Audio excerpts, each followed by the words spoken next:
আমার খবর।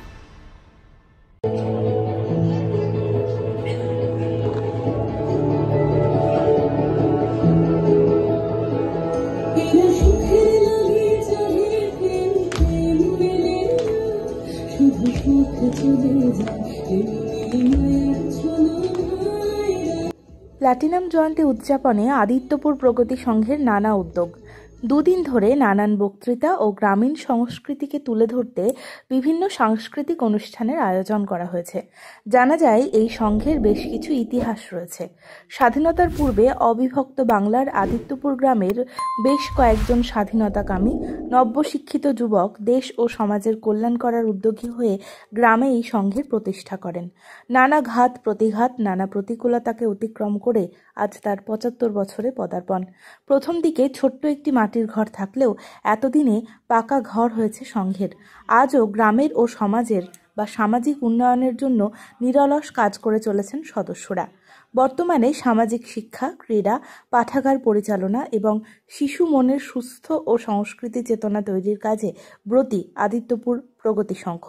এই সংঘের ৭৫ বছর উদযাপনে গুণী ব্যক্তিদের আমন্ত্রণ জানানো হয়েছে। এদিনের অনুষ্ঠানে উপস্থিত ছিলেন রাজ্যের মন্ত্রী তথা বোলপুরের বিধায়ক চন্দ্রনাথ সিংহ, বিশ্বভারতীর প্রাক্তন উপাচার্য অধ্যাপিকা সবুজকলি সেন, পদ্মশ্রী শিক্ষক সুজিত কুমার চট্টোপাধ্যায়, বিশ্বভারতীর পল্লী সম্প্রসারণ কেন্দ্রের প্রধান অমিত হাজরা সহ অন্যান্য বিশিষ্টজনেরা।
একদিনে কোনো ক্লাব তৈরি হয় না।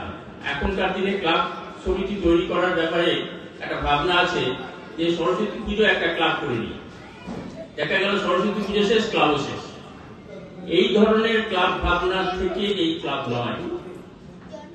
সেই জিনিসটি দীর্ঘস্থায়ী হয় যে জিনিসের পিছনে কোনো আদর্শ থাকে, যে জিনিসের পিছনে কোনো দেশপ্রেম থাকে। যে যেমন যে কোনো কাজ করার আগে তার একটা পূর্ব প্রস্তুতি থাকে। 1950-এ প্রগতি সংঘ স্থাপিত হয়েছে, লেখা আছে, সরকারি দপ্তরে মুদ্রিত আছে 1950।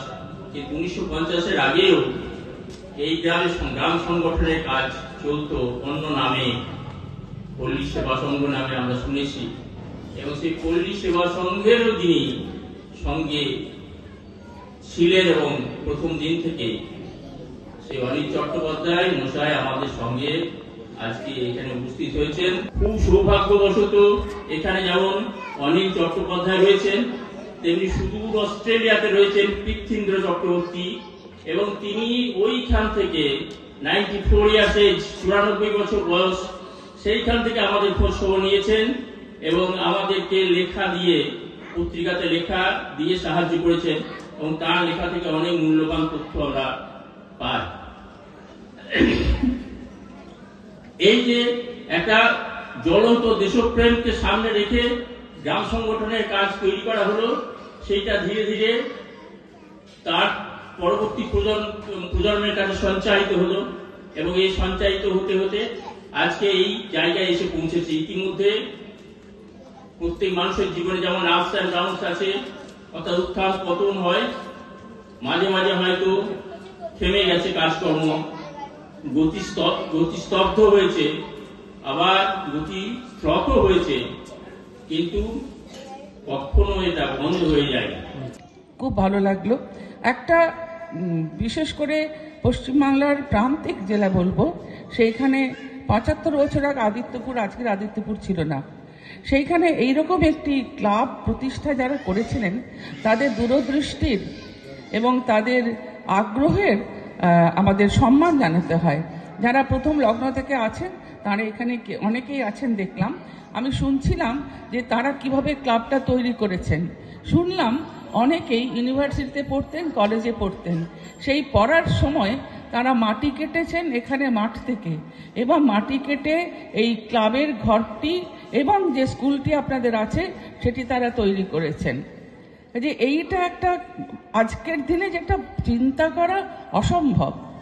এবং তাদের কাছে শুনলাম যে এই ক্লাবটি তৈরি করা এবং যে স্কুলটি এখন হাই স্কুল হয়েছে সেটি মাটির বাড়িতে তৈরি হয়েছিল, সেটি যখন তারা তো মাটি কেটে নিয়ে এসেছেন এবং দিয়েছেন, যে কর্মীরা যে শ্রমিকরা এই বাড়িটি তৈরি করেছিলেন, আশ্চর্যের বিষয় তারা কোনো পারিশ্রমিক নেননি। এইটা আজকের দিনে কিন্তু চিন্তা করাও অসম্ভব হয়ে পড়েছে। আজকে 75 বছরে পড়েছে এই প্রগতি সংঘ।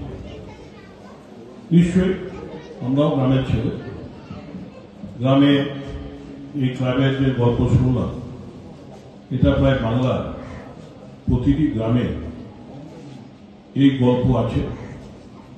যখন কোনো প্রতিষ্ঠান তৈরি হতো তখন গ্রামের লোকরাই নিজে নেমে মাটি কেটেই তৈরি করে।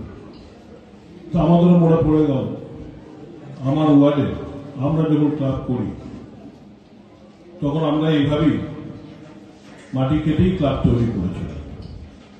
জেলা স্বাস্থ্য পরিষেবায় নতুন দিনের সূচনা। এমআরআই, রেডিওস্কোপি, সিটি স্ক্যান পরিষেবা এবার শান্তিনিকেতন মেডিকেল কলেজ ও হাসপাতালে পাওয়া যাচ্ছে। অত্যাধুনিক ব্লাড ব্যাংক ও প্যাথোলজি ল্যাবের সুবিধা রয়েছে। 10 টাকায় ডাক্তার দেখানো এবং ওষুধে 62% পর্যন্ত ছাড়ের সুবিধা। তাই আর দেরি কেন? আজই আপনার প্রিয়জনের চিকিৎসার জন্য আসুন আন্তর্জাতিক পরিকাঠামো আর অত্যাধুনিক প্রযুক্তি নিয়ে গড়ে ওঠা শান্তিনিকেতন মেডিকেল কলেজ ও হাসপাতালে। দেখতে চোখ রাখুন আমাদের ফেসবুক ও ইউটিউব চ্যানেলে।